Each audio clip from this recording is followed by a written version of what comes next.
बातमी पुण्यात नाही येते मोठी बातमी आहे, कारण भाजपच्या केंद्रीय समितीकडून कार्यकर्त्यांना काही सूचना करण्यात आल्यात, काही कानमंत्र देण्यात आल्याचं पाहायला मिळतं। धनुष्यबाण, घड्याळ असो, कमळ समजून लढा असं सांगण्यात आलंय। पार्टीचा विजय म्हणजे कार्यकर्त्याची प्रगती अशा सूचना देण्यात आल्या आहेत। माहिती सांगणार आमचे प्रतिनिधी अक्षय बळवे सध्या संपर्कात आहेत। अक्षय, काय कानमंत्र देण्यात आलाय?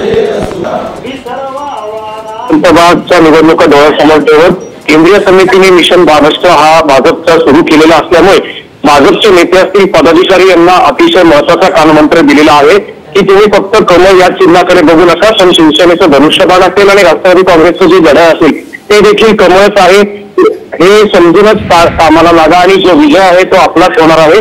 प्रत्येक कार्यकर्त्याला एक बूस्ट देण्याचं काम आता केंद्रीय समितीकडनं करण्यात आलेलं आहे। विशेष लक्ष या समितीने महाराष्ट्रावर दिल्यामुळे आता महाराष्ट्राची खरं तर जे कार्यकर्ते आहेत ते आता कामाला लागलेले आहेत आणि पार्टीचा विजय म्हणजे कार्यकर्त्यांची प्रगती हा मुख्य मंत्र जो आहे ते या केंद्रीय समितीने संपूर्ण नेते आणि पदाधिकाऱ्यांना दिलेला आहे। धन्यवाद अक्षय, आपण दिलेल्या सगळ्या सविस्तर माहितीसाठी।